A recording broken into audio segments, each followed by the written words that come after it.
قومی اسمبلی میں opposition leader کا عہدہ خالی قرار، قومی اسمبلی سیکریٹریٹ نے نوٹیفیکیشن جاری کر دیا۔ عمر ایوب اپوزیشن لیڈر کے عہدے سے فارغ، زرتاج گل کی نااہلی سے پارلیمانی لیڈر اور احمد چٹھا کی نااہلی سے ڈپٹی پارلیمانی لیڈر کا عہدہ بھی خالی۔ پی ٹی آئی سے اپوزیشن لیڈر کا چیمبر واپس لے لیا گیا۔ Omar Ayub public accounts committee اور فائنانس کمیٹی سے بھی D list, P T I کے نااہل 7 ارکان قائمہ کمیٹیوں سے فارغ۔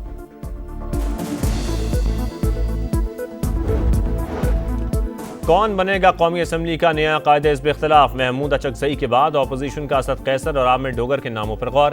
اسد قیصر نے معذرت کر لی، عامر ڈوگر مضبوط امیدوار بن گئے۔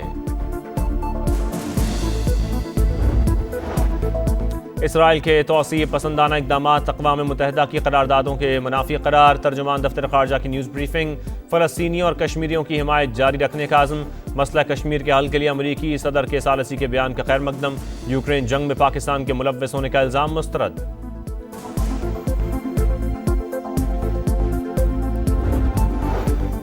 وزیر اعظم کی خصوصی ہدایات پر پاکستان سے غزہ کے لیے مزید امدادی سامان روانہ۔ 100 ٹن سامان خصوصی پرواز کے ذریعے روانہ۔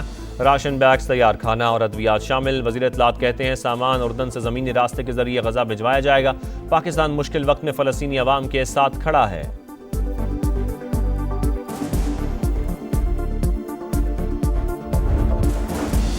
اسرائیلی آرمی چیف کی بھی غزہ پر قبضے کی مخالفت۔ سیکیورٹی کابینہ کے اراکین سے تکرار۔ اسرائیلی آرمی چیف کے مطابق نئے پلان پر عمل درآمد سے 10 لاکھ فلسطینی بے دخل ہو سکتے ہیں۔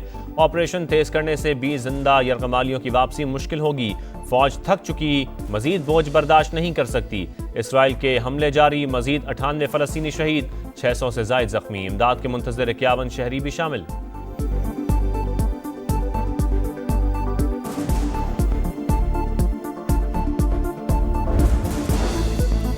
پنجاب کے مختلف شہروں میں موسلادھار بارش۔ گجرات میں آدھے گھنٹے کی بارش نے ضلع انتظامیہ کی کارکردگی پر پانی پھیر دیا۔ بیشتر علاقے زیر آب آ گئے۔ سیالکوٹ، منڈی باؤدین میں بھی جل تھلے۔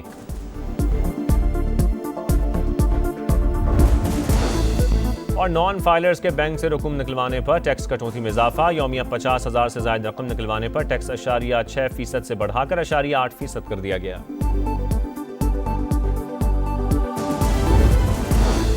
وفاقی حکومت نے جبری گمشدگیوں پر انکوائری کمیشن کی تشکیل نو کر دی۔ جسٹس ریٹائرڈ سید ارشد حسین شاہ چیئرمین تعینات۔ جولائی میں کمیشن نے 70 کیسز نمٹائے، 15 نئی شکایات رجسٹرڈ کی۔ کمیشن نے گمشدہ افراد کے خاندانوں کی مالی معاونت کے لیے 50 لاکھ روپے کے پیکج پر عمل درآمد بھی شروع کر دیا۔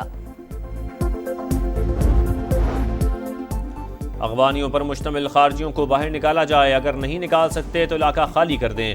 خیبر پختونخوا حکومت اور سیکیورٹی حکام نے قبائل کے سامنے 3 نکات رکھے۔ حکام کے مطابق خوارج باجوڑ میں آبادی کے درمیان رہ کر دہشت گردانہ کارروائیوں میں ملوث ہیں۔ بات چیت میں جان بوجھ کر ابہام پیدا کیا جا رہا ہے۔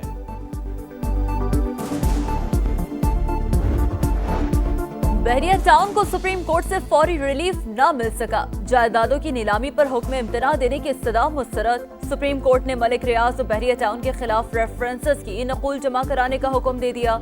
جسٹس امین الدین نے ریمارکس دیے، یک طرفہ اسٹے نہیں دے سکتے، دوسرے فریق کو سن کر فیصلہ کریں گے۔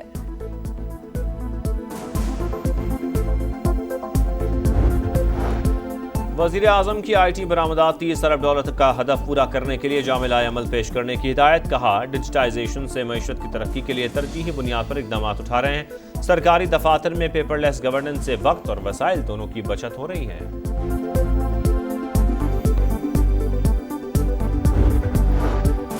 بھارتی طیاروں کے سوا پاکستان کی فضائی حدود تمام ایئر لائنز کے لیے کھلی ہے۔ فضائی حدود کی بندش سے پی آئی اے کو تقریباً 7 ارب 60 کروڑ کا خسارہ ہوا۔ خواجہ آصف کا قومی اسمبلی میں جواب۔ کہا فضائی حدود کی بندش کے باعث یومیہ 100 سے 150 بھارتی طیارے متاثر ہوئے۔ پاکستان کی فضائی ٹریفک میں بھی تقریباً 20% کی کمی واقع ہوئی۔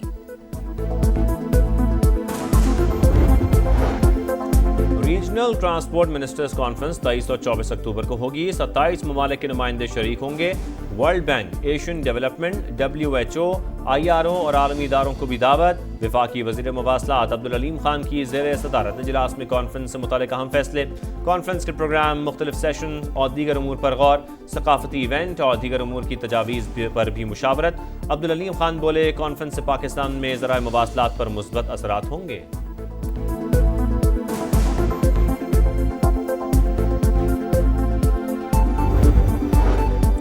مس انفارمیشن کے حوالے سے مہم ہر ملک کے اندر چلتی ہے. آرٹیفیشل انٹیلیجنس کے آنے سے مس انفارمیشن کا معاملہ مزید گھمبیر ہو گیا. وزیر اطلاعات عطا اللہ تارڑ کا اسمبلی میں اظہار خیال. کہا ورلڈ اکنامک فورم میں عالمی رہنماؤں نے بھی مس انفارمیشن کو بڑا چیلنج قرار دیا. مس انفارمیشن کسی کے بھی مفاد میں نہیں، سرکاری ابلاغی اداروں میں ڈس انفارمیشن کو کاؤنٹر کرنے کا میکینزم ہے.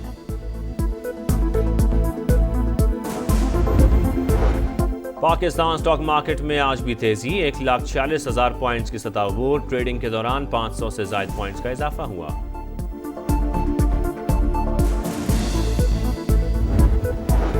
وزیر اعلیٰ پنجاب مریم نواز سے آسٹریلین ہائی کمشنر نیل ہاکنز کی الوداعی ملاقات. ٹیکسٹائل، فوڈ پروسیسنگ، معدنیات اور آئی ٹی خدمات میں تجارت کو وسعت دینے پر تبادلہ خیال.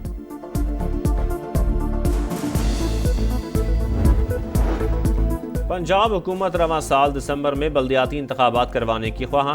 نیا بلدیاتی نظام متعارف کروایا جائے گا. یونین کونسل سے وارڈ سسٹم ختم. ایک یونین کونسل سے 9 ممبر منتخب ہوں گے. اپنا چیئرمین اور وائس چیئرمین خود چنیں گے. پیر اشرف رسول کہتے ہیں کامیاب ارکان کو 1 ماہ میں سیاسی جماعت کا حصہ بننا ہوگا.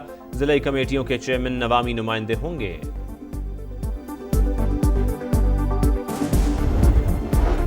ماحولیاتی تبدیلیاں، گلیشیئرز تیزی سے پگھلنے لگے. ہنزا ششپر گلیشیئر سے پانی کی ریلیں، زمینی کٹاؤ کے ساتھ شارع قراقرم کو بھی نقصان پہنچا. لوگوں نے علاقے سے نقل مکانی شروع کر دی، گھر خالی کر دیے. غزر کی گھٹب خلطی سڑک بحال کرنے کی کوشش، ایکسکیویٹر دریا میں پھنس گیا. ڈرائیور کو بڑی مشکل سے ریسکیو کیا گیا. سیلاب کے باعث گلگت شندور روڈ کئی دن سے بند ہے.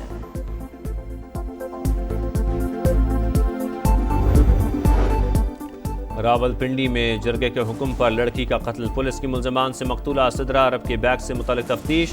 ملزمان کی نشاندہی اور حاصل معلومات پر مقتولہ کا بیگ برآمد ہونے کا امکان. ملزمان موبائل فون سے متعلق پولیس کو تاحال حقائق بتانے سے گریزاں. ملزمان سے کشمیر جانے کے لیے استعمال 3 گاڑیوں سے متعلق بھی تفتیش جاری.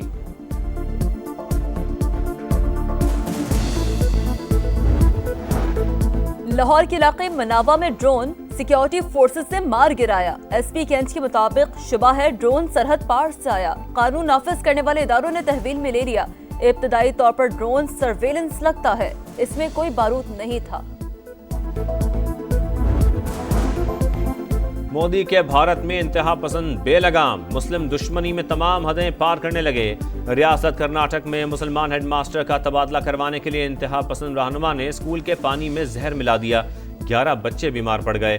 پولیس نے 3 افراد کو حراست میں لے لیا. کرناٹک کے وزیر اعلیٰ نے بی جے پی کو ذمہ دار قرار دے دیا. میجر طفیل شہید کا 67واں یوم شہادت. بورے والا میں مزار پر تقریب. جی ایس سی نے صدر مملکت اور آرمی چیف کی جانب سے پھول رکھے. پاک فوج کے دستے نے سلامی دی.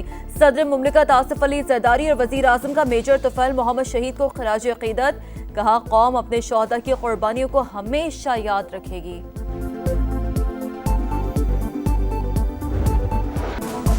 نیا فارمیٹ، نیا میدان. T20 کے بعد ون ڈے کا امتحان. پاکستان اور ویسٹ انڈیز میں پہلا ون ڈے آج ہوگا.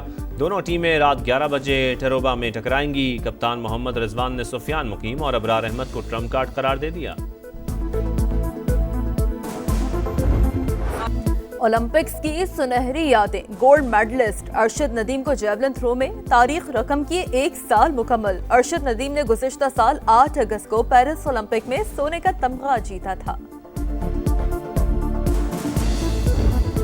کراچی کے قائد اعظم ہاؤس میں جشن آزادی کی مناسبت سے تقریب. مختلف صلاحیتوں کے حامل بچوں نے ٹیبلوز اور دیگر پروگرام پیش کیے. مہمان خصوصی وزیر اعلیٰ سندھ نے بچوں کی کوشش کو سراہا. افواج پاکستان کی بہادری اور قربانیوں کو خراج تحسین پیش کیا.